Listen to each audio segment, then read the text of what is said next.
celebrating the connection with our pets. This is Animal Radio, featuring your dream team, veterinarian Dr. Debbie White and groomer Joey Villani. And here are your hosts, Hal Abrams and Judy Francis. Well, hey, welcome to the show.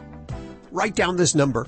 It's 1-866-405-8405. If you have a question for Dr. Debbie or dog father Joey Villani, put those fat little fingers on the phone right now and dial us up. Or you can also ask your questions from the free Animal Radio app for iPhone, brought to us by Drs. Foster's and Smith. And this show, I got to tell you, it's a little anticlimactic for me, Judy. You understand? I'm going to sit here for the third time teasing country singer Lorrie Morgan. Third time's a charm, right? Isn't that what they say? She stiffed us twice. Well, I don't want to say stiffed us. She had a medical emergency, was that? Yeah. Okay. Twice so far. So we're going to see if it's going to happen a third time today. The dog ate my homework. Yeah. I believe. I have faith. Well, you know, she's not only just a great country singer, but she also just loves the animals. She does. That's why I've been trying so hard to get her on. Normally we would have given up, right? Oh, yeah. By now. Yeah. Anyone that stiffs us once, you know. That's it. Yeah. Stiff us Fool me twice. once, that's it. Fool me twice, shame on you. Fool me 3 times, I'll still call you a 4th. I got to tell you, it's worth it just to stick around to find out if she's going to show up today. Also on the show today from, I forget what channel this is on, Animal Storm Squad. Is that a NatGeo? NatGeo channel has Animal Storm Squad, where they go around and they rescue animals involved in natural disasters and storms. Yeah, tornadoes and floods, fires. And so we'll talk to, who is the lady that we're talking to today? What does she do over there? Is she a producer or a marketing person? What is she? No, she's the host? she's an animal expert and a vet assistant, and she not only does this where she goes around helping these animals. Okay, so she's on the show. Yeah. Okay. She also found her own charity, Never Stop Saving Animals Disaster Rescue Transport. That's a lot there. Yes, it is. That's on the way. Also, Gwen Cooper is going to be joining us. She's telling us about her cat, Homer. And Homer is a completely blind cat. Yes, Homer was. Sorry. Homer was a blind cat. Thank you for correcting me before I made a nether fool out of myself on air. It's an amazing little black kitty. Yeah. Little blind kitty nobody wanted. Yeah. We'll talk to Gwen in just a few minutes. But first, we're going to ask you to call in and ask us your questions about your animals. We have Dr. Debbie here to my right, to my left, Joey Villani, and Lorrie Brooks in the newsroom. What are you working on for this hour? Oh, everybody loves a list, don't we? I mean, it's like we want to know what's the most, what's the least. And now we have, from the AKC, the American Kennel Club, their new list of America's favorite purebred dog breeds is out. Oh, you know, I always love myself a mutt, though. I hope it's changed. Yeah, of course we do. But, it's like it's a mixture of all these purebreds that makes our mutts that we love so much. Okay. So there have been some changes on this list, and we're going to tell you about that, too. Good. Finally. I want changes. It's been the same dogs for too long. What are you working on, Joey? It's the quarterly report, Oh, yeah. Time to dust out, because spring is right here, so I'm going to talk about, what you need to do. For those of you that are new to Animal Radio, the quarterly report means that it's kind of like a tune-up, like you do with your car, except it's a tune-up for your pet. Yeah, I guess you could say that. It's a tune-up. It's a tune-up for your pet's beauty. How's that? That's on the way. Let's go to the phones first right now for you. We go to Vel. Is it Vel? Yes, Vel's here. How you doing today? I'm pretty good, thank you, Doc. How can we help you? Yes, I have a problem with one of my cats. I have 2 cats. One of them is 3 years old. Female. We got her 3 years ago as a little kitty, and approximately in 7 or 8 months after that, we got another cat. We adopted the other one, and since then, when we brought the other cat, it was a confrontation. It's still on. Okay, but recently, you didn't mention what kind of kitty. Is male or female is the second one? Yeah, the second one is the male. Is the male, and it's Siamese. But we adopt him in one of the pet shops, and so confrontation is still on. But recently, approximately maybe half a year ago, the female cat, her name is Katya, and she started to pee or on my clothes, sometimes in a corner, and it's getting worse and worse. And I realize there is a possibility maybe she's jealous or something, and I'll try to pay more attention to her, to give her more treats or to spend more time with her, like to play with her, but it doesn't get better. And I don't know what to do, because sometimes you came home in the evening, and I feel smell, and I start to looking around, and I found out another spot, you know, and usually she marks my clothes or the place I see, like in the office, or once she just sneaked to the bedroom and she pee on my part of the bed. Okay. And so does the male cat have any kind of behavioral problems? Is he doing anything abnormal out of the litter box? Not at all. And he's very adorable. He's not aggressive. Like a friend of mine told me that sometimes Siamese are aggressive, and they didn't get along with other animals. But he's very adorable. He's very friendly. Never had a problem with him, and Okay. And then tell me about the cat's environment. Do these kitties go inside, or do they go outside, or are they indoor only? They're only indoor. Okay. And what kind of litter box situation do you have for these kids? Again, little. How many litter boxes? What it's size? It's the one big one. It's the one plastic, extra large. Okay. Is there a cover on top of it, or is it an open one? Yes, it is. It is covered. It is. Okay.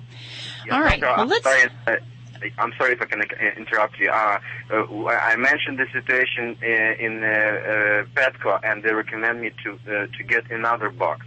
I haven't purchased another box because I have a limited space in my place. So I put like a box, just a simple box, and I put a little there. It didn't work. Okay. And how do the two kitties get along? Do they fight? Are they pretty playful? Do you have problems where they'll hiss at each other? Yeah, sometimes they play, but this game become aggressive from my female cat. She let him play. She let him play with her for a short period of time. Then she started to play aggressively. Like she's basically attacking him. Okay. All right. Well, let's get to the bottom of this here, Val. And I'm going to have to agree, first and foremost, with the Petco recommendation. When we have two cats in the household and one litter pan, there's always kind of an unconscious, quiet strife, kind of a fight that cats can have over that resource. And that may not be a problem in the average cat household. But if there is a little interpersonal problem, then we're going to see a problem manifested. And very commonly it'll be in house soiling accidents. So before we go down that whole behavior road, I guess I should back up and say, anytime I have a cat that is urinating out of the litter box, I always want to get a veterinary examination and at the very minimum get a urine sample. And I know a lot of people say, I know it's behavioral. We don't. And there's such an overlap between medical problems and behavioral problems that in many cases they blur. And we just can't confidently say in those situations, it's just a behavioral problem. Don't worry about going to the vet. You don't need to. So that's my first therapy for you, is to see the veterinarian and have her urine checked out. We know that there's a lot of possibilities for intercat aggression. So if a cat has a lower urinary tract problem, they can be more aggressive with other cats. If they have arthritis, they have thyroid problems, they may have heightened aggression towards other animals and other behavioral problems in the home. So let's make sure that kitty is in sound health. So once that is done, and I'm going to hope that's all good, then we're going to work on the resources in the home. And the litter box is the first resource that we've mentioned. We want to add that second box. As painful as it is in your household situation, we need to make sure we get another litter box. The other recommendation I'm going to have is to take that lid off that litter box and put it away, because many cats find that too oppressive to have that over top of them. And especially if we're worried about another cat that's competing for that resource, that can be a problem. So take the lid away, add that second box, make sure it's a solid litter box that's not going to shake under their footing. And then we talk about maybe trying different litter substrates, different litter surfaces. Every cat's a little different. Some really enjoy the types of the corn cob litters. Others like the clumping litter. So you have to kind of experiment with that a little bit. Now, and then once we get to that point, I'm going to ask you to add some other resources for the kitties. You mentioned you try to give her some extra attention. That's great. But we also need to give her extra hiding spots. And cats are very vertically oriented. So what they like is they don't want to have a flat bed, even with our bed. They want to go high. So we want to make a little kitty condo or even some of the little window seats that cats can look outside of a window. That's how they feel more comfortable and confident in their world. They go vertically higher. So look for opportunities to give her those opportunities in the home. And that's going to give her a little bit more confidence and an ability to get away from the other guy. And then we can work on all these other issues. And there's so much we can get into in cat psychology here. So I'm kind of babbling here extensively. But, and then in some cases, we will look at some medication for kitties. I don't know that that's going to be the first step for you, because there's a lot environmentally that we can really adjust and work with. And then another final recommendation, I'm a big fan of the natural pheromones.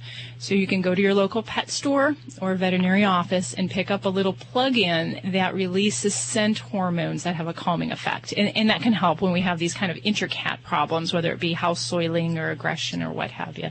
So I've given you a lot of homework, Val. I wish you the best of luck with things, and hopefully we can work through your kitty household problems and the house soiling. So my best wishes to you, and give your kitties a hug and a kiss for me. Val, I'm going to help you with your resources there. I'd like to send you a bag of World's Best Cat Litter, and if you hold on a second, we'll get you the information for that. Hold on, let me transfer you over to Judy right now. There you go. Now, there is a formula for litters, Doctor. Yes, the number of litter pans in a cat household should be one more than the number of cats you have. So in a 2-cat household, we really ought to have 3 litter pans in order to decrease this resource protectionism that they have. Okay, so even adding a second one may not be the solution. You may need to add a third one there.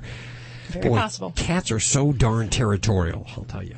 1-866-405-8405 to connect with any one of the Dream Team right now. Animal Radio is underwritten in part by World's Best Cat Litter. Us cat lovers, we love our cats probably more than any other human, and we're a little cat crazy, I'll tell you that right now. But I'm not ashamed to say I don't love constantly buying cat litter, and I don't anymore. I found out about the concentrated power of World's Best Cat Litter. A lot more performance with less litter. Check it out next time you're over at Target or Walmart or your local grocery or pet store. And thanks, World's Best, for underwriting Animal Radio. And let's see, which one, Judy? We're going to Donna. Hi, Donna. Hi, how are you? Very good. How are you doing today? I'm good. Where are you calling from? From Hernando, Mississippi. It's about 15 miles south of Memphis. I just love your southern drawl. Isn't it cute? I love it. Well, Donna, how can we help you today? I have the good doctor, Dr. Debbie White, here.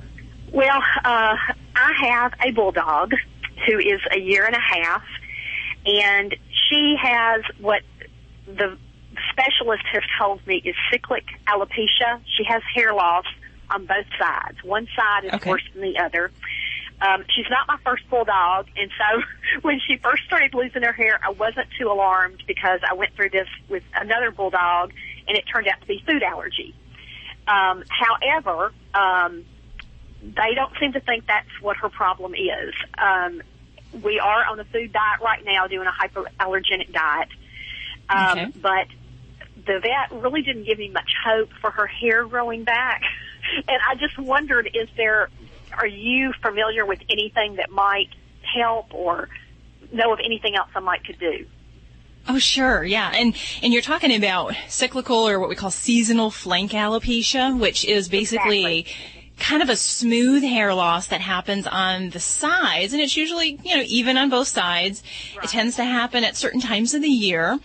And the trick is, and you kind of got to some of this with the food allergy, is that this can look like a lot of different skin diseases. So it's kind of a diagnosis by exclusion. So we try to eliminate all those other possibilities. And what I'll usually do is do skin scrape testing, looking for mites. We'll do testing for hormone problems, thyroid disorders, adrenal gland. We even do skin biopsy, and that's usually the way that we kind of rule out those other possibilities. So I don't know how much of that kind of work was done with your baby there. They have ruled out thyroid. They did some blood work, and they did do the skin scraping, and have ruled out any kind of mite or anything like that. So I just kind of wanted to get your input and see if there was anything else you're aware of that I could do. Okay. Yeah, and I'd say in the back of my mind, I'd probably still like to get a skin biopsy because it's going to give us the best answer with more certainty that that's what we got. And that can be done fairly easily in many cases with just a local anesthetic. We just take small little skin biopsies, so it's not necessarily an anesthetic type thing. Okay. So that would be best. Now, if it is the seasonal alopecia, I have had some dogs have good results with melatonin. And what generally we'll treat for that or with that for about 3 months, and giving it really once a day to twice a day, depending on the dog's size and the dose that we end up using. But in many cases, that can help. But the magic is once we treat with that, you can expect next year that the hair loss is going to happen again. So if we do have that cycle and a pet responds to melatonin, I'll tend to restart that the next year, shortly before we expect those signs to occur. So that is one thing you can definitely try. But otherwise, it's kind of an aesthetic problem. It's just the way it looks. So they're not bothered by it. So as far as treating it, a lot of folks will just put shirts on their dogs and kind of give them doggy clothing to kind of hide the little embarrassing spots. Right. But that might be something you could try with that route, is see how that goes. And, certainly you can talk to your vet a little bit more about the dosage, which might be appropriate for your dog there. Okay. Thanks for your call, Donna. 1-866-405-8405 to connect with anyone in the Dream Team right now. You're listening to Animal Radio. Call the Dream Team now at 1-866-405-8405. People say less is more. At Red Barn, we think less is better. It's what you won't find that sets our natural premium pet food apart. No byproducts, no corn or soy, no fillers. Just the natural ingredients your pets need to live the healthy life they deserve. Look at the label. We want you to. Red Barn Naturals Pet Food. Simply the best. Find it in your local pet specialty store. Red Barn canned food for cats and dogs is grain and gluten-free. I am the family dog, and it's that time of year again. The one where pet parents start looking for Fido-friendly hotels and destinations where Fido is welcome. Make no bones about it.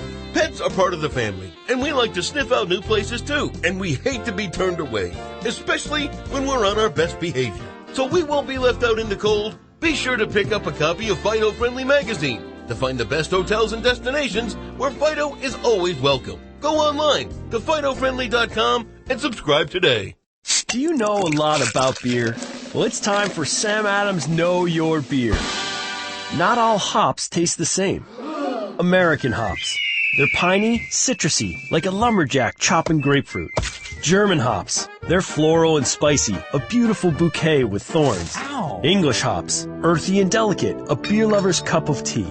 Whatever hops you like, from Rebel IPA to Boston Lager, Sam Adams is crafting a brew for you. Boston Beer Company, Boston, Mass. Savor responsibly. How long would you wait for your shower to get hot? How long would you wait for your cell phone to fully charge? How long would you wait to get relief from your nasal congestion? If you're congested now and you want powerful relief now, use Afrin No Drip. Afrin starts working in seconds and keeps working for 12 hours. So, why wait? When you can start to get relief in seconds with Afrin. Afrin, powerful congestion relief without the wait. Use as directed. For more information, go to Afrin.com. Hi, this is Iron Chef Kat Cora on Animal Radio. Please adopt a pet. You're listening to Animal Radio. Call the Dream Team now at 1-866-405-8405.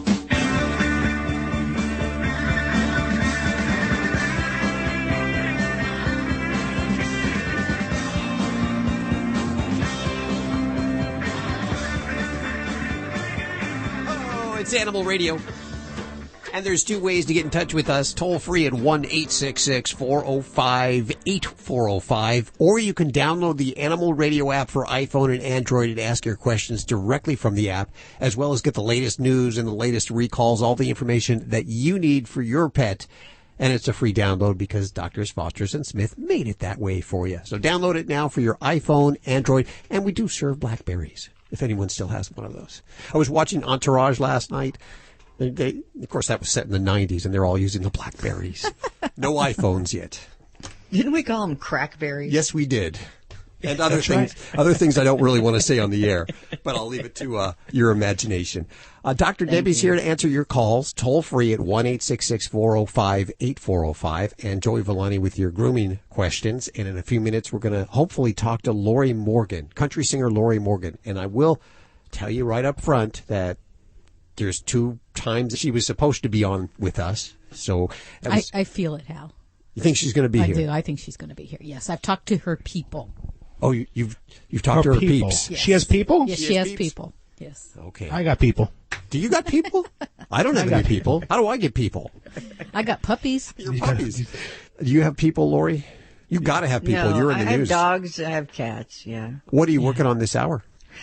There's a new breed, actually not even a purebred breed. Technically, it could be a mixed breed for that's becoming quite popular for police canine dogs. Pretty cool. German Shepherd or?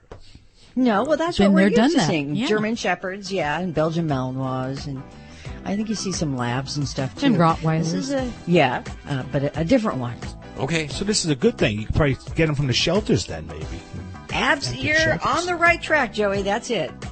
On the way. We'll have to stick around just to find out, right? You're listening to Animal Radio. Call the Dream Team now at 1-866-405-8405. This is Gwen Close on Animal Radio, and remember how very, very important it is to spay or neuter your pet. No, that's terrible. Well, okay, start again. This is Glenn Close on Animal Radio, urging you to spay or neuter your pet.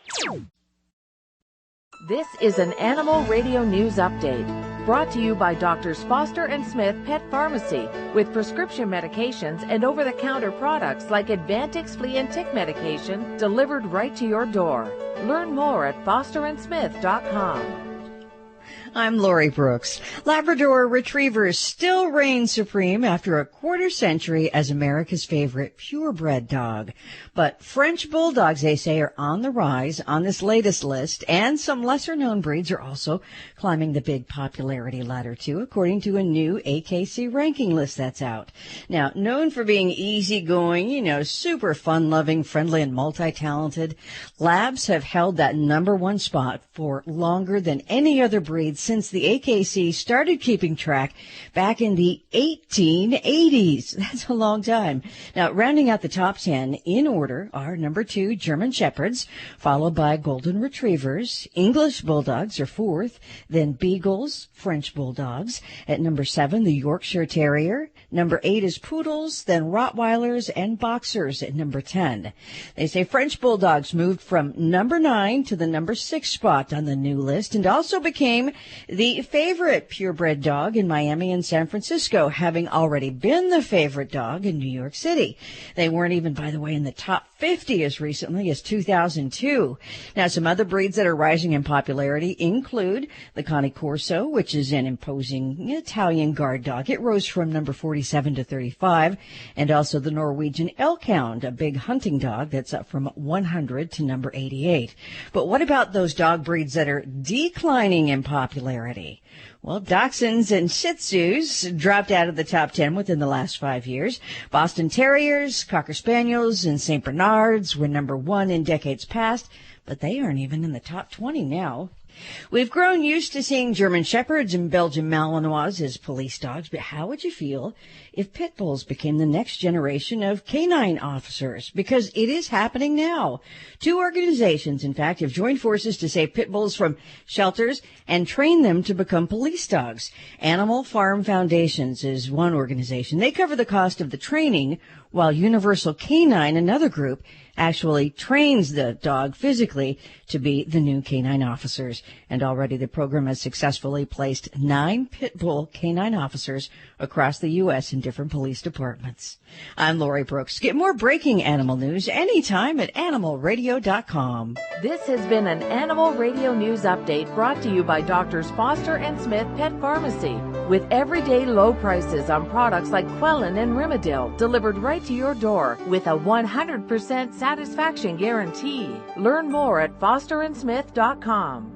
Doctors Foster and Smith Pet Supplies have a Vet VIPPS accredited online pharmacy covering all your pet's needs, from heartworm medications and anti-inflammatories like Rimadyl to non-prescription items like Canine Advantix Flea and Tick Preventive. Doctors Foster and Smith has your pet covered. We'll even contact your vet for you, all with a 100% satisfaction guarantee. Low prices every day with free shipping on orders over $49. Shop online at fosterandsmith.com because your pet's health and happiness come first. Did you know canine caviar diets are formulated with common health concerns in mind, such as diabetes, cancer, and kidney disease? You see, canine caviar uses low GI carbs, which reduce hunger and prolong physical endurance. Free of GMO, gluten, hormones, steroids, and antibiotics, canine caviar's 5-star dog and cat foods are the only alkaline-based foods in the world, and that promotes a healthy lifestyle for your furry family. Find out more at caninecaviar.com.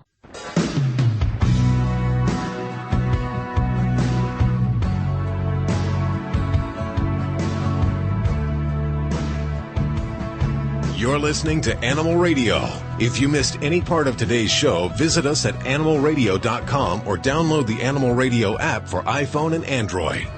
It's Animal Radio, and we'll head back to the phones to celebrate your animals in just a couple of minutes right here on Animal Radio. And Lorrie Morgan, I got to tell you, Judy, I have a hard time teasing her. I don't want to. It's like I got to be honest with my listeners. I got to tell the listeners like it is. Lorrie Morgan is supposed to be here today, and I will tell you that there have been 2 other times that she was supposed to be here. Yes, well, things came she's up. kind of teased us. She has teased us. I feel very teased. Turnabout's fair play, Hal. Well, I know she loves her animals so much, so that's why we want to get her on the phone. Yeah, we will. From the television show on NatGeo Animal Storm Squad, we have Karissa Hadden. How you doing, Karissa? I'm doing great. Thank you. How are you? Very well. Now, for people that haven't seen the show, what do you guys do on Animal Storm Squad? We save a lot of animals, or try our hardest to do so.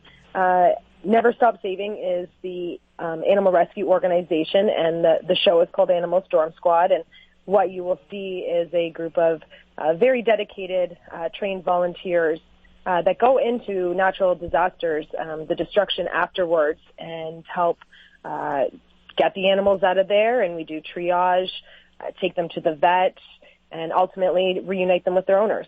Well, there must have been something that inspired you to do this. Actually, almost 3 years ago, on May 20th, 2013, Moore, Oklahoma was tragically devastated by an EF5 tornado. And at the time, a good friend of mine, Dave Holder, a meteorologist, was tracking the storm, and he had called me about an hour and a half later with the news that he had found a litter of very tiny kittens, 5 kittens, and he was in a complete panic. He didn't know what to do. The mother had been sadly killed by the devastation, and he needed some help with what to do. And with my day job being a veterinary assistant back in Whitby, Ontario, I was able to step him through what to do with the kittens.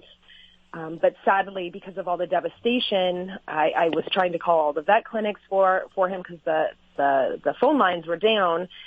So he wasn't able to call out. There was no vet clinics answering the phone. So whether that was from the phone lines being dead or the clinics had actually been destroyed, it wasn't until hours that he was able to find a shelter to take these kittens to. And sadly, the next day, 3 out of the 5 kittens died. And it was in that moment when he told me that I realized that I wanted to start an organization that could help save these animals after a natural disaster, and as quickly as possible, and get them back to their owners. So that was the day that actually inspired me to start Never Stop Saving. Are you old enough to remember Katrina? I do remember Katrina, yes. It was a changing point for a lot because the shelters wouldn't take animals. People had to leave their animals at home, and many people wouldn't leave because they wouldn't leave their animals.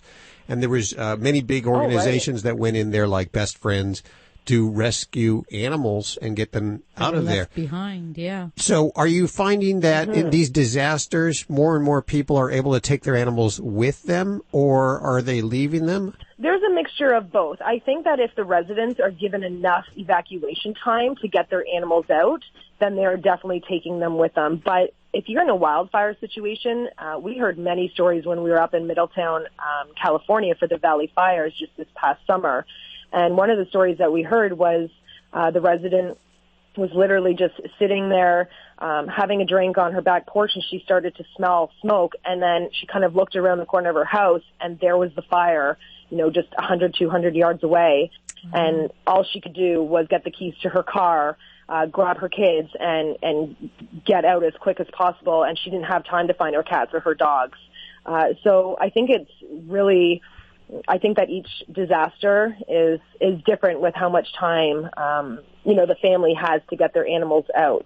So where are you located? I mean, are you going to places all over the United States? Well, thankfully we have a forecaster, Eric Fox, who is constantly monitoring tornadoes, upcoming potential floods, wildfires. And so we have a general idea of what to expect.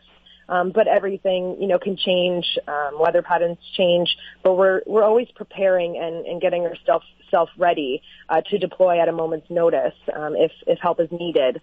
So I live in Whitby, Ontario, and Eric's in Texas. Another team member is in Kansas, Leanne, and Dustin's all the way in California. So we're just always communicating, and whether we have to jump in our car or SUV and drive out, or if we fly in and meet, we just try to get there as soon as possible. Well, the premiere just happened on NatGeo on Friday. Is this going to be a weekly show? Yes, every Friday on National Geographic Wild for the next 5 weeks, you'll be able to see different rescues from, there's a couple fires, a tornado, a couple floods. So definitely stay tuned on NatGeo Wild for the next 5 Fridays. Fun stuff. And that's on the NatGeo Wild, 10 p.m., 9 Central on Friday nights. So set the DVR if you happen to be out. It looks like a fun program. I cannot wait to see it for the first time. Hopefully you'll come back and tell us some great stories. Most definitely. Definitely. Thank you. Is there a website for the charity and the organizations that anybody can go to and can learn more about them? Yes. You can visit our website at neverstopsaving.adrt.org, and that's Animal Disaster Rescue Transport. So it's kind of a long website, but you can definitely check us out on our website, or we have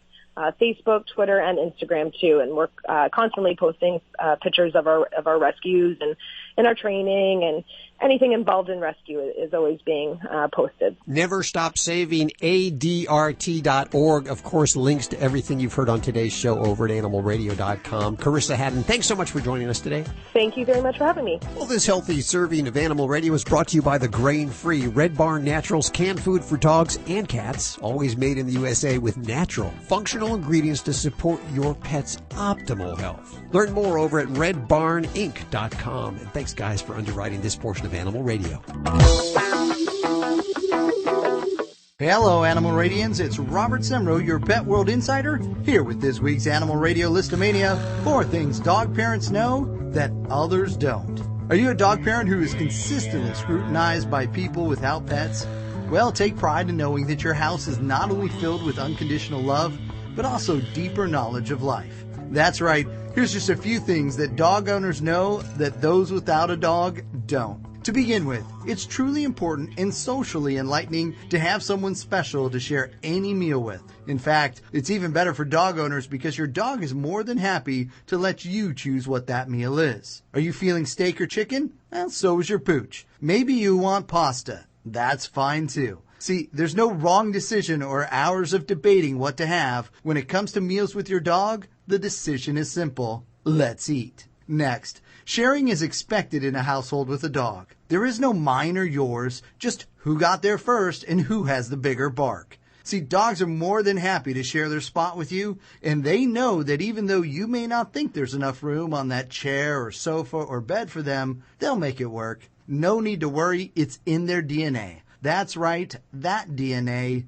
Dogs need affection. Next, without a dog, most humans would sit on the couch, never put their electronics, and probably rarely ever get any real exercise. Instead, dog owners get the joy and privilege of getting up and getting moving quickly. Dogs have learned that if you want to get your human moving quickly, just let them know if they don't let you out first thing in the morning, they'll be on their hands and knees cleaning the first indoor dew droppings of the day. Additionally, walking to your car is not enough exercise, but a walk around the neighborhood or park with a few bend at the knees to pick up a dog-made road hazard exercises will keep you in much better shape than another game on your phone or tablet. Finally, if you have kids, you know that having a dog is essential life training. Yes, there's the taking care of another being and learning about love and friendship, but I'm referring to something even more important, and that is having the ultimate wingman. If your kids want to play, their faithful pooch is there to play. If your child makes a mess, that pooch is happy to take the blame. And if your child is forced to eat food that no one really wants to eat, that dog of theirs will take one for the team, and if not eat it, at least bury it somewhere a parent won't find until it's much too late to be mad. Yes, the ultimate wingman even extends to you single adults. Take that pup out for a walk or a run on the weekend, and they'll introduce you to the world and many of its inhabitants, just because they care about you like no one else in your life does. Dogs are a gift from the heavens, and if you don't think so, you don't have one in your life. Share your ideas on what only dog owners know on our Animal Radio Facebook page.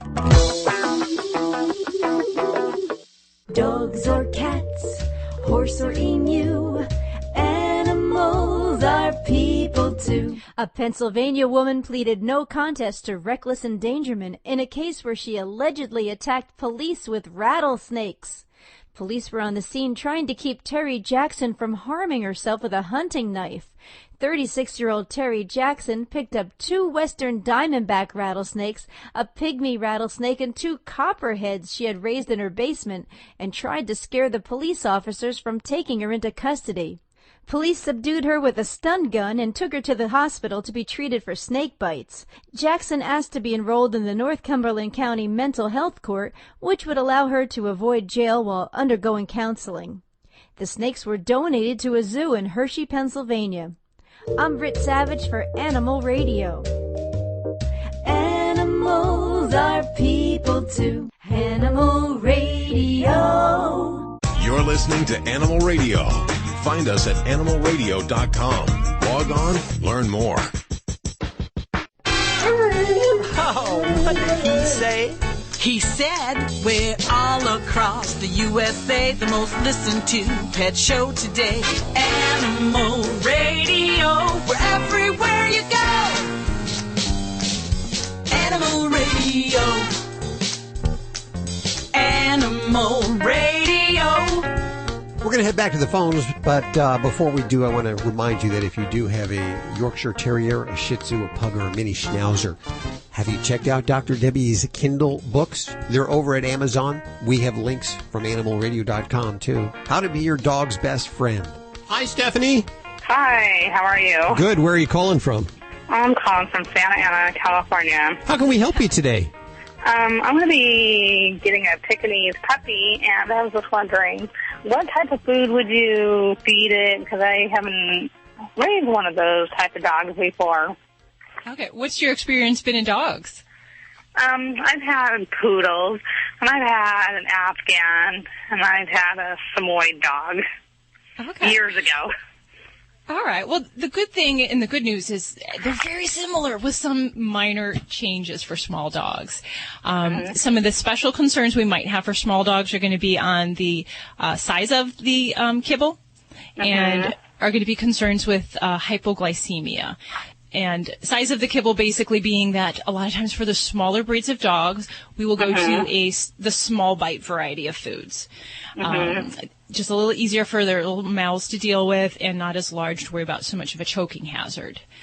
The other thing is I mentioned hypoglycemia, and this is more for small breeds or even so much the toy breeds, the really mini breeds. When they're young, we get concerned that if they are not eating on a regular timeline, that they can actually have a very serious drop in their blood sugar. And it's not always caused by something that you're doing wrong. It just can happen in some of these dogs. So for small breeds of dogs, and I'd include a Pekingese mix into that, would be to make sure that we are feeding at least 3 times a day. And any change in appetite, anything digestively, we take that very seriously in these little ones because we just can't let them run that risk of getting hypoglycemic. And then, do you know how old the pup is? It was just born like about a month ago. Okay, fabulous. So we're going to have a youngin' then. And a lot of times as you're starting off with the new puppy, you know, if they're 6 weeks, 7, 8 weeks of age, a lot of times I'll even moisten their food or give canned food. I'm not a huge canned food fan as a long-term thing, but sometimes for pups, just as we're transitioning them and getting them comfortable into a dog food, we'll do that. My preference is to take a kibble and moisten it with warm water because then I feel like you're not really even going into that canned food, and hopefully you won't have that fussy, picky dog that says, I'm not going to take dry food now. I only want that smelly canned food stuff, which costs more, Mom.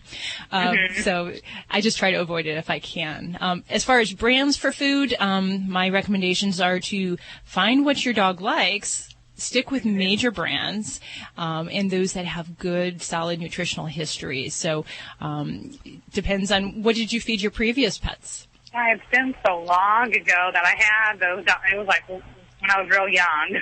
And I don't remember. All I remember feeding the Gaines burger, the little Gaines burgers. Oh, that's what we fed my dog when I was a kid, and I've learned better since then. The semi-moist foods, if we can stick to more of a dry food, you'll have more consistent dietary health. So I generally, there's a lot of brands that I'm fans of. I have folks that feed Science Diet, IAMS, the Nutro. Some folks have some great results with just Purina.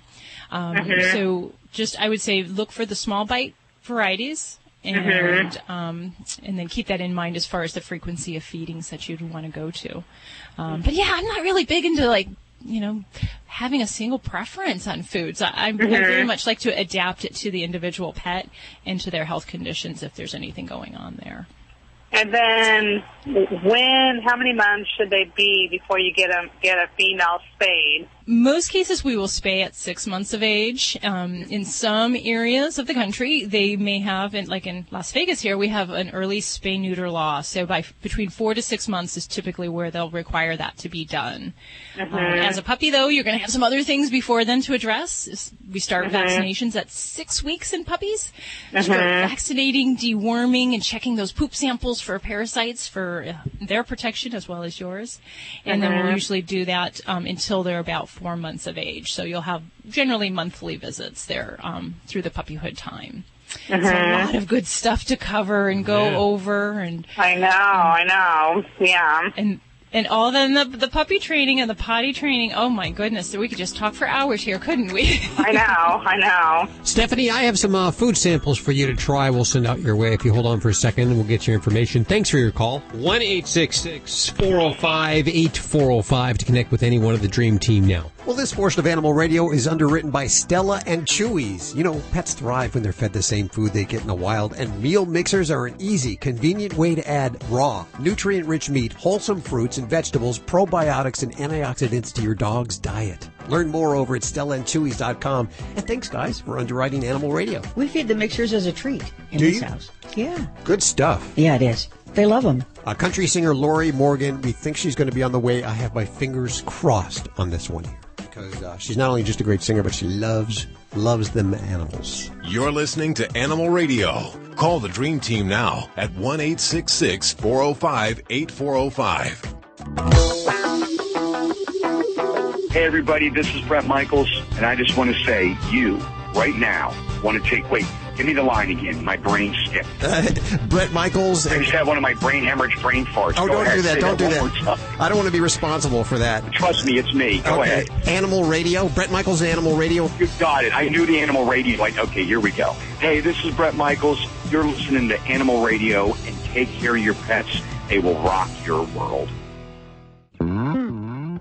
celebrating the connection with our pets. This is Animal Radio, featuring your dream team, veterinarian Dr. Debbie White and groomer Joey Villani. And here are your hosts, Hal Abrams and Judy Francis. And welcome. Let me give you that phone number. It's toll free at 1-866-405-8405. It spells nothing. It has a little rhyme. And as Lorrie pointed out, if you live in California, it's just like the crowded 405 freeway. 1-866-405-8405. On the other end of that phone, well, first you'll talk to Judy and she'll determine whether your call is for Dog Father Joey Villani or Dr. Debbie, and if we can help you. And hopefully we can today. If you can't get through on the phone lines, there's another way to do this. You can ask your questions directly from the Animal Radio app for iPhone and Android. Now this hour, and this is a great reason to stick around, whether you're a country music lover or not. Miss Lorrie Morgan, who's supposed to be on the show 2 other times within the last year, I would say, and she's never shown up. But she says, or her peeps say, that she will be here today. Is that correct? Yes, she's going to be here today. And she's very much involved with the animals, so it would be worthy to stick around just to see if she shows up. What do we have coming from the newsroom, Miss Lorrie Brooks? Well, hey, there is a story, I'm calling it From Hell to Heaven. Uh-oh. Because these dogs were basically plucked from a shelter and then given what would be a dog's dream job. What would a dog's dream job be? We'll tell you. Working at the bone factory? Yeah. Testing dog. That might be one of them. A dog food taster. You'll have to wait. We'll have to wait. Okay, that's on the way. Let's go to the phones for your calls right now. Hey, Linda. Welcome to the show. Well, thank you very much. I really appreciate all your help that you're going to give me today. All right. That's optimistic that I'm full of information today. Oh, well, I've got a 3-year-old female Chihuahua that she's not very sociable. She likes to be completely by herself. I've got 2 issues. One, she's got a strip of her hair missing from the top of her head all the way to her tail. And I was told that was stress, but I don't know if that's true. I need you to clear that one up first. Okay. So she's just missing the hair? Yeah, just she weighs less than 2 pounds. She's 3 years old, weighs less than 2 pounds, but she's got a strip from the top of her head all the way down to her tail that's just missing just a couple inches. Okay. And has she always had this? Yes.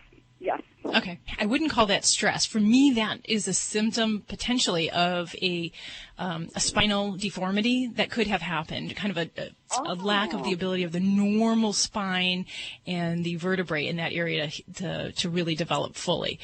We see that sometimes in some breeds like Weimaraners, and where they can have some kind of problems with a hair coat right along the spine.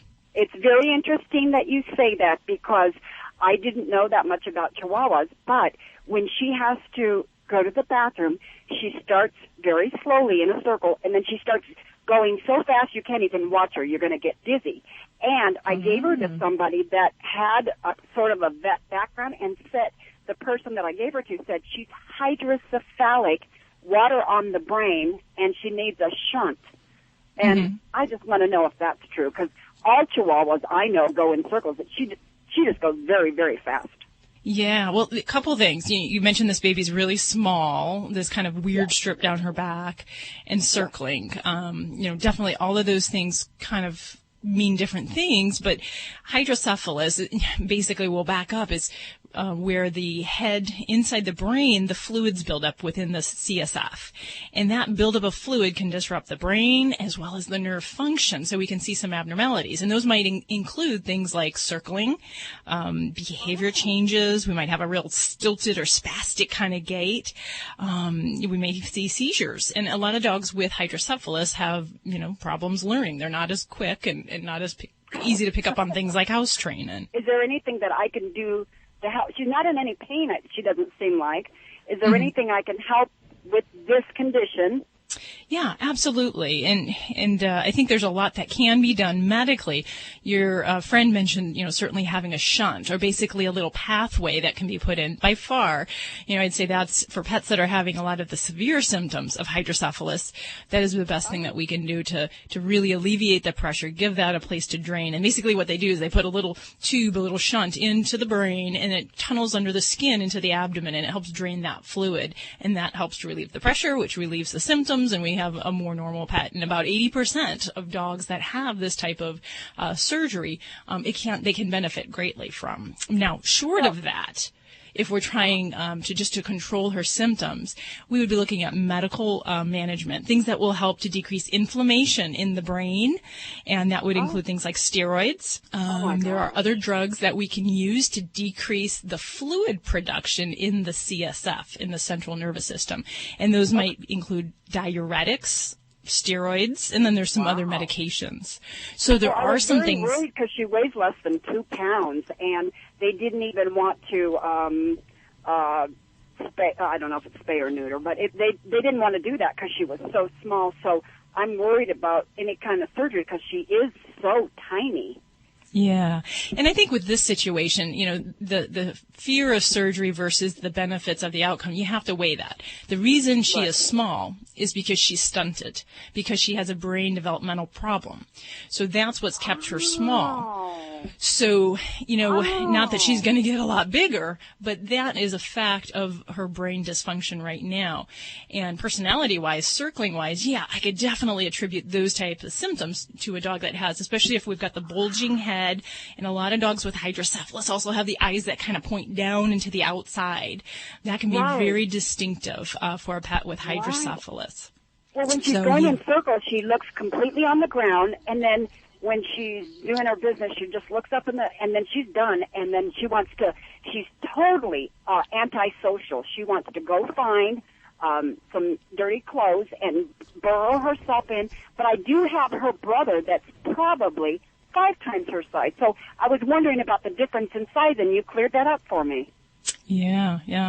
And who knows? This baby, I don't know if surgery is the right thing for her or not, but there definitely could be some things that can be done. If surgery is pursued, though, this is something that is only available generally at specialty veterinary practices or vet school. So it is a pretty, because it is, kind of higher level surgery, it's not something your regular veterinarians are going to do. And because these people have special training in this field, I don't think that I particularly would be afraid of referring a 2-pound dog to their services and to their care. This is what they do. They have these extensive skills in these arenas. So, if that is a possibility, then, I'd look into it, pursue it. Some things that we do to figure that out, we might do a CT scan, an MRI, or even just sometimes starting with an ultrasound of the brain. If we have a soft spot or an open area in the brain, we can look at that. So, you don't even know how much I appreciate this. Thanks for your call today. 1-866-405-8405. And you can reach out to either Dr. Debbie or Dog Father Joey Villani with your questions about your pets. Don't forget, you can also ask them from the Animal Radio app for iPhone and Android and BlackBerry, for you BlackBerry owners. Nobody? Nobody. Okay. I've never had one. Do you remember a few years ago we had our next guest on, Gwen Cooper? She had a book called Homer's Odyssey about a blind black cat. Yeah. And all the life lessons that this cat has taught her. And she is back now with the sequel, just called Homer. We welcome to the show Gwen Cooper. Hi, Gwen. How are you doing? I'm great. Thanks so much for having me on again. Since we have a lot of new listeners since the first time around, tell us a little bit about Homer. Homer was my blind cat who I adopted when he was about 3 weeks old, and had until right around his 17th birthday. Sadly, we lost him in 2013. And at which point he had sort of risen to fame and fortune, from his humble beginnings as a neglected and unwanted blind kitten. So was he blind from birth? Well, he was born with an eye infection that he inherited from his mother, and so he was probably never really able to see. His eyes were surgically removed when he was 2 weeks old. This was before I adopted him. And the vet's feeling was that he had never been able to see because he'd already had this advanced infection before his eyes even opened. Wow. Did he know that there was something wrong, or did he have just a zest for life like you could see? He was an incredibly happy, fearless, just amazing cat. As anyone who has read his story or the many people who follow him online know, I don't think he even knew that there was such a thing as vision. Sure. I used to joke that in his world, Mommy was omniscient because he thought that quiet was the same thing as invisible. So he would try to do things in plain sight that he knew he was not supposed to be able to do, but he would do them very quietly, and he never stopped being startled when I would say no. And you're like, how did she know? How did she always know? And so I don't even think, not only do I not think he was aware anything was missing, I don't think he knew there was something to miss in the first place. Oh, that's adorable. Was he harder to take care of than a normal cat? Absolutely not, and that was really when I sat down, 6-7 years ago to write the first book about him. That was really one of the points that I wanted to convey. I had a lot of trepidations and concerns about adopting a blind kitten. Initially, I was very young at the time. I wasn't sure if I was a good fit for a special needs animal. And, there were a few just very simple common sense adjustments. Some of them really for my benefit as much as Homer's. I stopped, leaving things lying around on the floor where they shouldn't be, for example, so he wouldn't trip over them, which it was probably a habit it was time for me to grow out of anyway. But really, no, it's, and the one thing I always like to emphasize is that at the end of the day, a special needs animal is still just an animal who is just as capable of loving you and living an amazing life as any other. In your new book, you talk about the financial repercussions. What financial repercussions do you have or did you have with Homer? There's not really much talk about, finance in the new book. The new book sort of covers the time period where the old book leaves off. So the first book ended with my wedding, and the second book actually talks to some extent about the process of getting Homer's Odyssey published. I was worried initially when I adopted a third cat that it was, it's always a financial commitment to adopt a pet. But there were no additional expenses, with a blind cat than there were with any of my others. Well, your new cat, was it also a special needs? We adopted kittens, Clayton and Fanny, 2 litter mates. Clayton is actually a tripod. He only has 3 legs. Aww. And it was funny to see him. He really took to Homer. There was a lot of hero worship there. He was a kitten and Homer was older, and see Homer walking along and this, I always say that Clayton kind of bunny hops because he only has the one hind leg, and to see this little kitten, sort of hopping around Homer in circles, waiting for Homer to do something interesting, was always a really fun sight in our house. I know you probably learned a lot, but what is the one thing that just comes first to mind that you learned from Homer?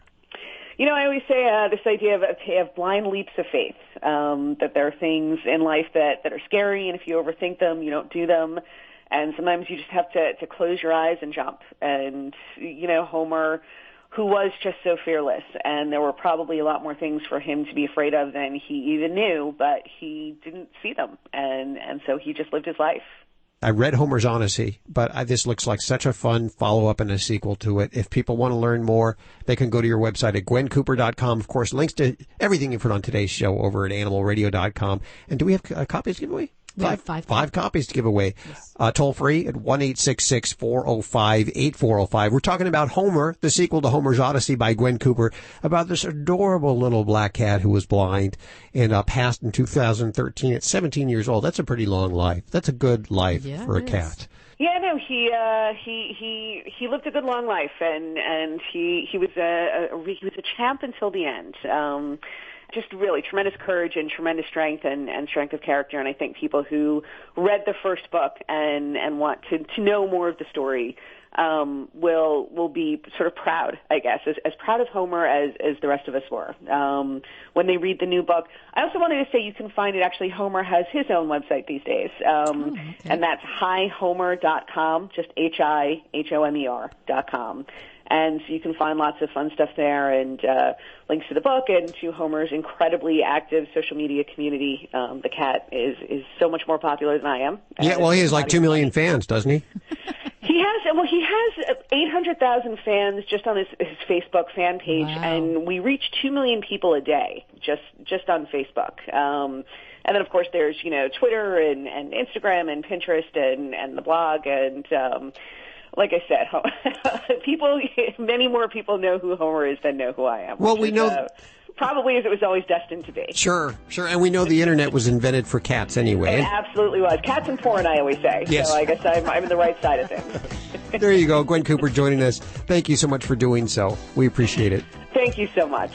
We'll head back to the phones for your calls. Toll free. 1-866-405-8405 next. You're listening to Animal Radio. Call the Dream Team now at 1-866-405-8405.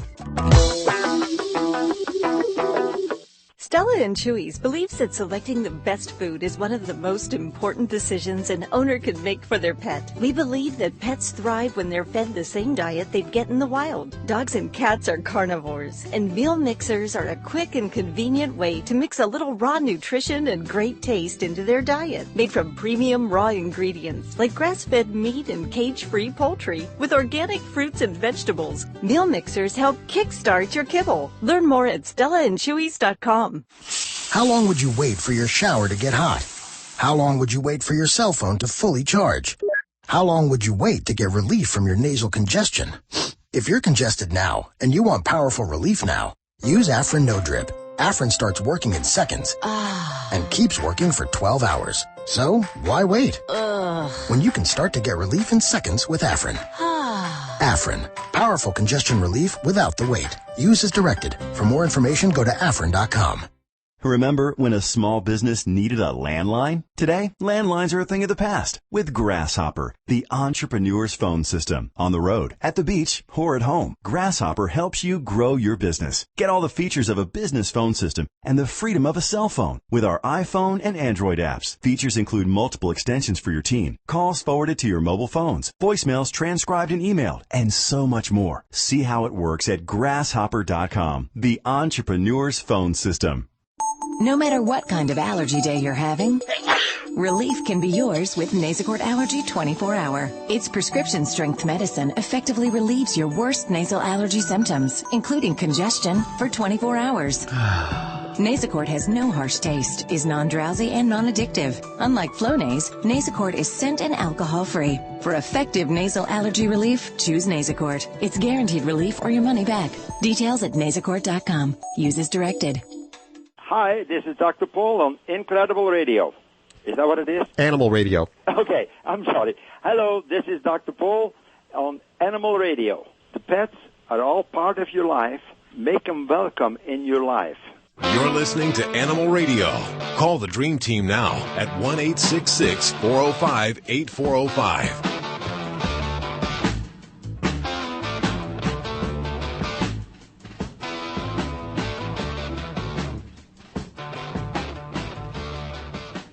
It's Animal Radio, celebrating the connection with our pets. Lorrie Morgan still on the docket? Yes, she is. I'll just check it.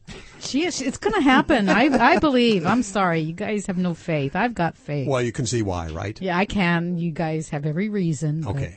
Country singer Lorrie Morgan, we think she's going to be on the way. I have my fingers crossed on this one here because she's not only just a great singer, but she loves them animals.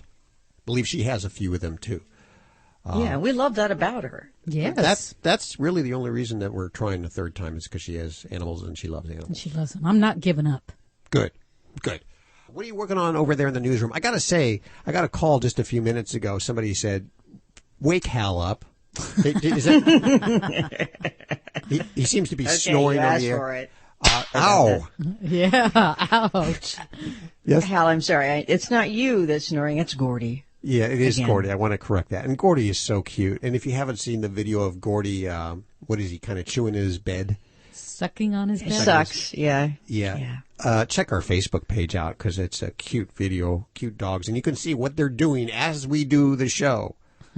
So what are you working on in the newsroom? Well, coming up, if you see a dog, and especially in cities where, like Los Angeles, big cities, and then outside in the suburbs, you will see a lot of these new things on dogs that look like, oh gosh, like the dog is wearing a phony mohawk, like a plastic mohawk, or the dog might remind you of an armadillo. It's some weird stuff going on. But if you see one of these, we'll tell you why the dog is wearing it. Because it is a life-saving device, and it's pretty new to the market. Yeah, it's not just for looks, I don't believe. There's actual use No, for it. not at all. Okay. We'll stick around for that, and that's just about 10 minutes away. And in the meantime, what do you say we have a little fun?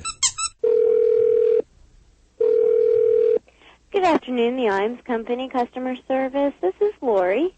Hi, Lorrie. How are you doing? I'm fine. How are you? Very good, thank you. I was wondering, I have this really strange talent, and I was thinking that IAMS might like that and might be able to hire somebody like me with my strange talent. Okay. And your strange talent is? Well, after my cat uses the litter, I can just take a big sniff, and I can tell what kind of cat food he's eating.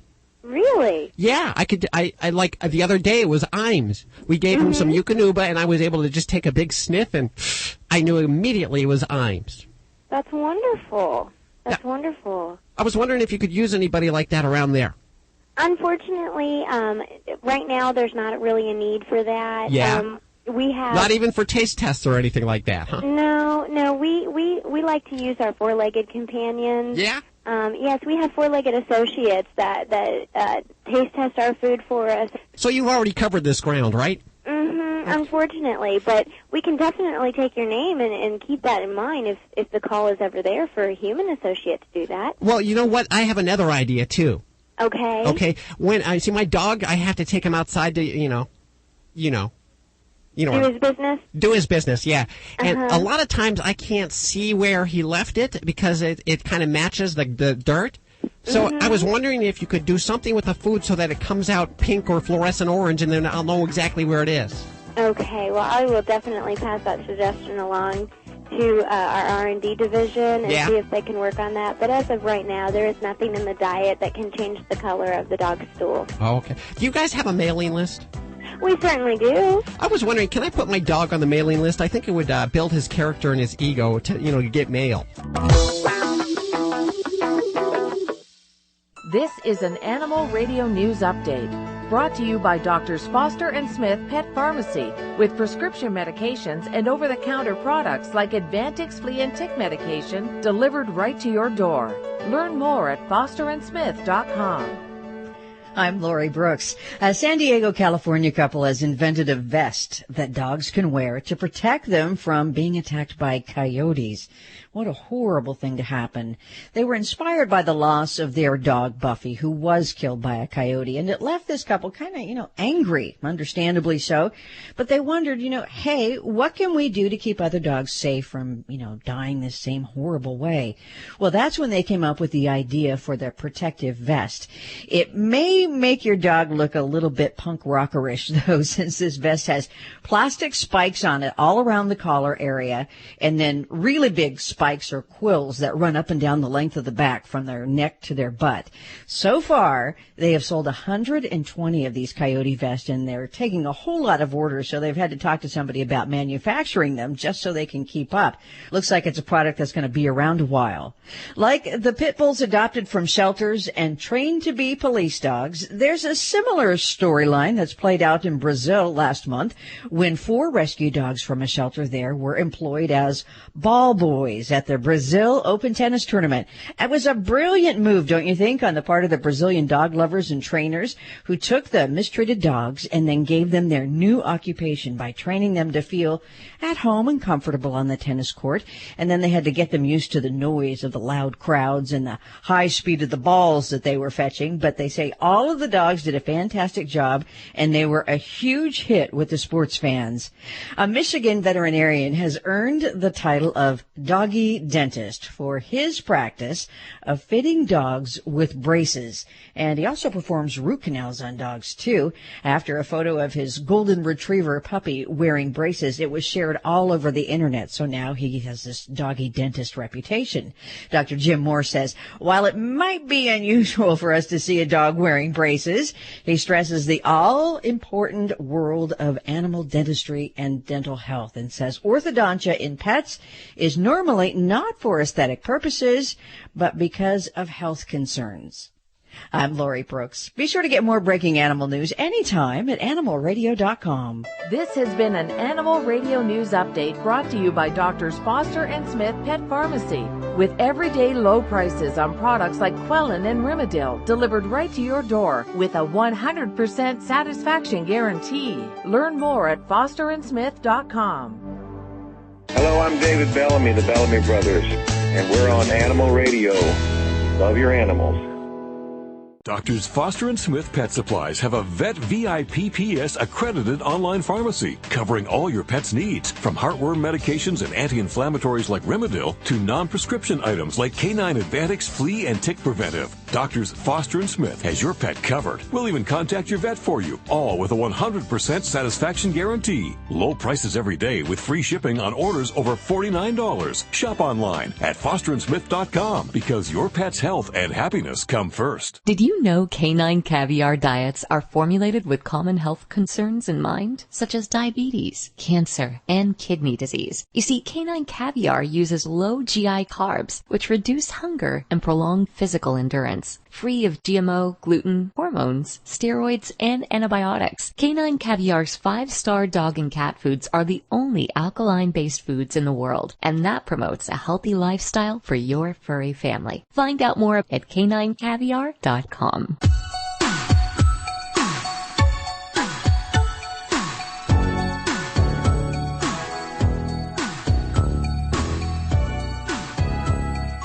It's Animal Radio, celebrating the connection with our pets. The toll-free number, 1-866-405-8405, and we'll head back to the phones for your calls in just a couple of seconds now. But first, something special. Let's visit with country singer Lorrie Morgan. Hey, Lorrie, how are you doing? I'm doing great. How are you doing? I just love your accent. Well, thank you. You're a sucker for that, aren't you? I Hal? am a sucker for that. You know, when I found out that you were such an animal lover, I said, we got to get Lorrie on the show because thank you. You're involved with New Leash on Life. Please tell people, what is that about? Well, New Leash on Life is it's a no-kill shelter here in Lebanon, Tennessee, where I live. And I just felt compelled to be involved with them because I'm all for the no-kill shelters, and they're local right here with me, and I definitely support that about you know, I don't like anything to be killed, euthanized, and nothing. So I wanted to show some kind of you know, my support in what they were doing. So I started supporting them and did a concert to raise some money for New Leash on Life, and I try and direct as many people as I can when they're ready for a pet to go adopt from there. Adopt from a shelter, do something besides, you know, go to breeders and people that just, you know, are out there to make money, you know. Yeah, yeah. Do you have any pets at home? Oh, I have 4. Oh, wow. Just like us. So who's at home? Wheezy's sitting right here with me. Okay. He's my 6.5-year-old pit bull. He was a rescue. And then I have my year-old pit bull. Both of them are in the house, Wheezy and Puddin'. Puddin'. And I have 2 Great Pyrenees outside, Wow. Abby and Ray. Now, is Wheezy the one that's in the picture of the T-shirts that you're selling to raise money? That's it. Yep, that's it. Wheezy is on the picture on the front of the T-shirt, and part of the proceeds from that T-shirt we give to you know. Well, we say we're giving it, you know, for pit bulls and. But really, it will go toward anything. We give a lot of that money to New Leash on Life. So it sounds like you have a soft spot for pit bulls. I do. I really do. Matter of fact, one of my favorite shows is Pit Bulls and Parolees. So I watch that a lot, and I just think they're, you know, they're the misread little, you know. Land of the island of the misfits. That's how I think of the little pit bulls. They're misunderstood, and they're very sensitive dogs. They're beautiful dogs, and they're extremely smart dogs. And people just you know, they got a bad rap. And why do you think they're getting a bad rap? I'm sorry? Why do you think they're getting a bad rap? Well, I think a lot of people, it's how they're raised. I think it could be, if my Chihuahua was as big as a pit bull when I had a Chihuahua, I'd be dead. I mean, as many times as that dog bit me, seriously, she was meaner than my pit bulls, and a much better guard dog, really. But I just think people have fought them and trained them and bad bloodlines and breeded them. Mixed breeded them, inbred them, and I think they're just, they've taken a while to turn the corner to show people that they're just these great dogs. Well, I think people have taken advantage of how loyal they are and how they want to please, and they'll do anything that their masters tell them to do. Right. You're exactly right. And I get on, excuse me, so often I get on Facebook and I see all these abused animals, and I'm like, who's the person videoing this stuff, Yeah. Where's the guy behind the camera? I would like to smack that person, I can't hardly sleep. I see the abuse of the, pit bulls and horses and just elephant, every kind of animal there is, cats, and all this stuff about, China and skinning the dogs alive or, food. And it just drives me crazy. My husband said, Lorrie, from 9 o'clock on, you're not allowed to get on Facebook because I can't go to sleep at night. Speaking of which, at night in my household, let me just set the scene. When I go to bed, me and my wife just go to bed, but by 4 in the morning, there's cats and dogs all around us. That's exactly right. That's the same thing we have. We let the dogs come up with us when we get in bed, and they both have their assigned sleeping places. Puddin still sleeps in her big cage in the bedroom because she likes to walk and bark out windows all hours of the night if we don't keep her in her cage with a little sheet pulled down over it. Wheezy has full reign, but they both go to bed with us every night, and every night about 12 o'clock he gets in his bed and Randy picks Puddin up. She's almost 70 pounds. Wow. And lays her in her little crate like a baby, and by in the morning, Wheezy's in the bed between me and Randy. I don't know how he does it, but every morning we wake up and he is right there in between us. He's this silent little bed creeper in her at night or something. It's a challenge. But anyway, we love our pets, and I believe that people who have pets live longer and they're happier people. People call us sick or whatever, but I don't care. We love our animals. We're crazy about our animals, and I don't care what anybody else says. Yeah, that's right. That's the way I feel, and that's why we created a radio show for all of us crazy people. That's good. That's awesome. We love crazy people for pets. Next week you're going to be in Vegas, and I'll put all the dates up on the website at animalradio.com. Okay, great. And Thank you. Of course, we'll put links to your very intriguing Facebook and Twitter feeds also.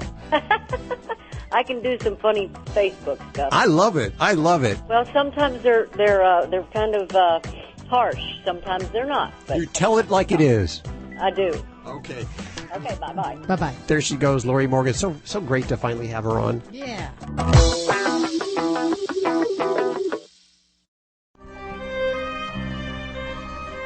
When you're talking about your dogs and your cats and your iguanas, you always want a good guy on your side, and that would be the dog father, Joey Villani. I think he grooms birds, he grooms dogs, but and cats.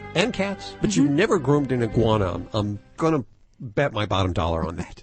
You know what? I haven't groomed an iguana, but I bathed one. Just if you put an iguana in a tub of water, they swim. It's pretty cool. Well, of course, it's aren't pretty they cool. Kind of water animals? I guess I don't know. I don't know too much. I mean, I had one, and he was when he was little, we put him in a tub, and I think he liked it. When people look at you, they probably think you have a snake. I'm not a reptile guy. I'm really not. Not that I don't like them. It's just not.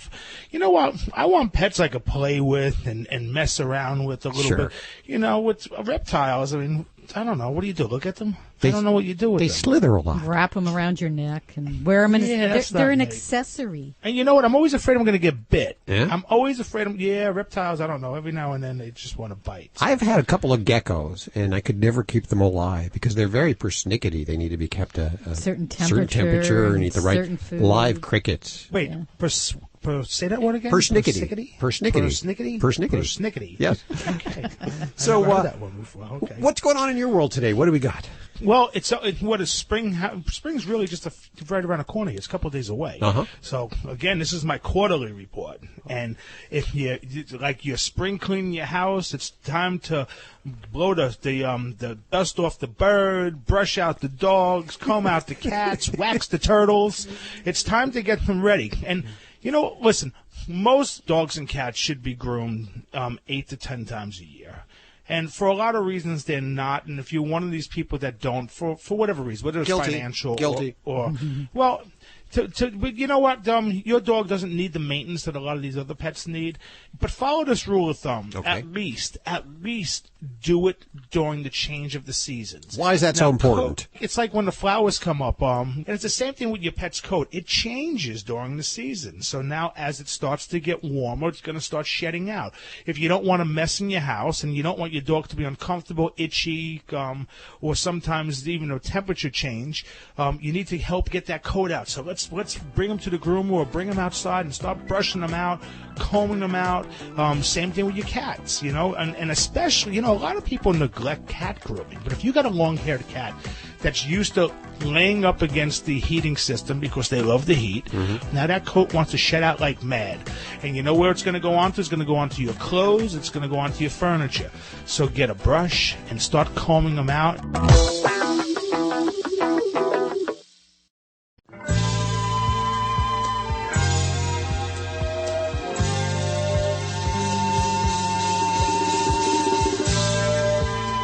You're listening to Animal Radio. If you missed any part of today's show, visit us at animalradio.com or download the Animal Radio app for iPhone and Android. It's toll free, 1-866-405-8405 to the Dream Team here at Animal Radio. And we go to Bob, who's calling from the Woodlands. Where is that? Texas. Texas, the Woodlands of Texas. Okay. You are on with Dr. Debbie. Oh, good. Well, hi, Bob. Here's my question. We have a Yorkie puppy who weighs right at a pound, and she was born July the 18th. And when we took her to the vet, the first vet said she's too small to give Sentinel, heartworm, and flea tab. Mm-hmm. And then we went to a second vet who said, no, you can go ahead and give her one because you just have to break it in half. And he gave me an 11 to 25 pound tab. Okay. Which still seems like too much.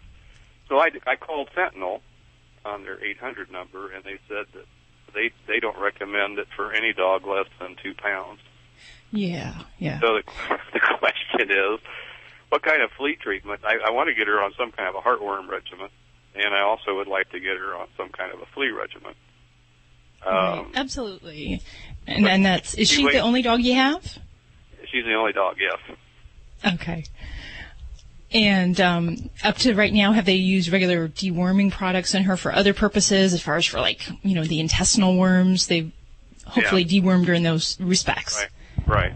Yeah, we used a couple different pills. One was a pill and one was kind of a liquid. But neither one of those, one was for some kind of worms. The other was for some kind of parasite. Couldn't think of the word. So, okay, yeah. So, but again, I'm back to, when can you do something for fleas and what can you do? Right now we use Dawn detergent, which actually... Good old Dawn. Yeah, well, actually it works.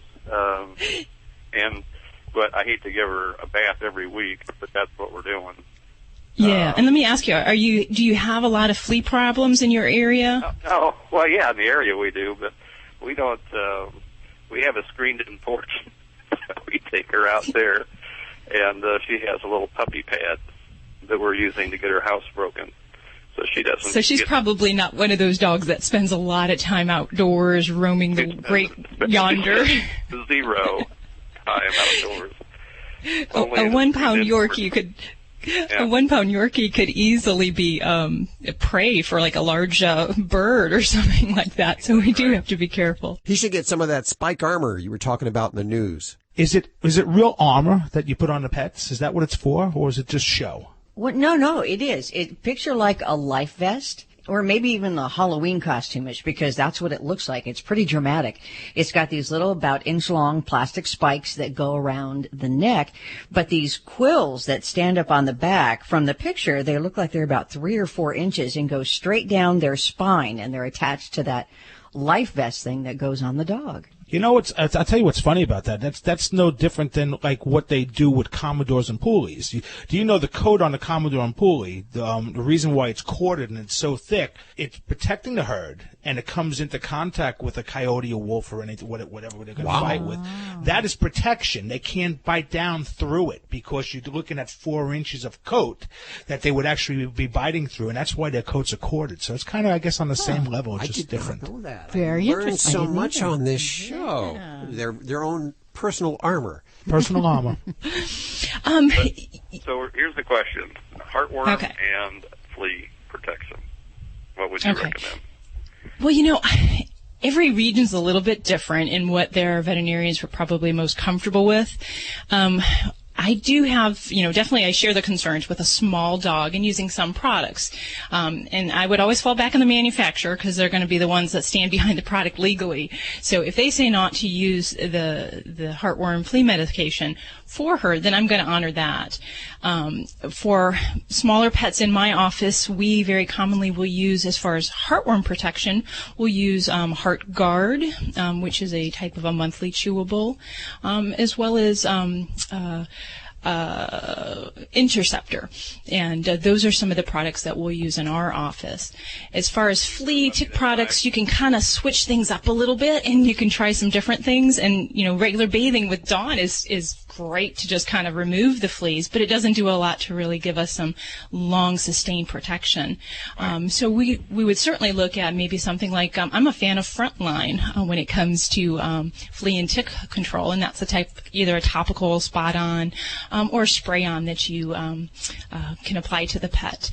So it's nice and convenient when we have one product that kind of does everything, but you might kind of have to mix and match, just so that we're keeping in mind her small size and you know, covering your bases with you know, all the different things we got to worry about with our puppy dogs in the infectious disease world. Well, I appreciate it. We've had 2 dogs in our lives. One lived 18 years and one lived 17 years. This is our 3rd. And but this is by far the smallest. I gotta ask here. I gotta butt in. Right. Is that kind of small for a Yorkie to be a pound? I mean, that's pretty small. Well, she was a runt. Her brothers towered over her, but yeah, I don't know.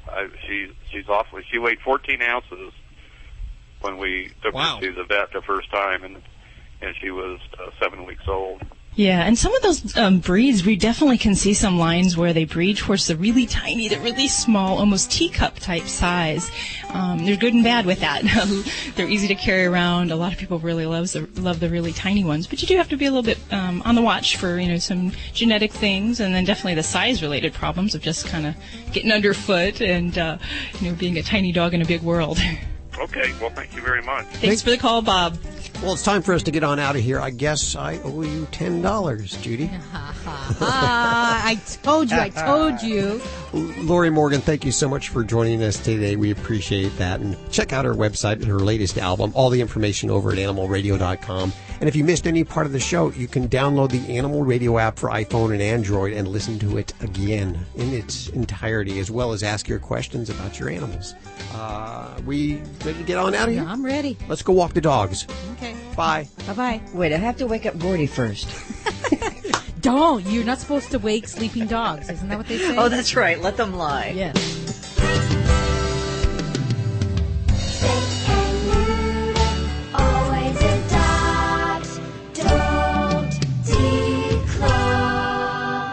This is Animal Radio Network.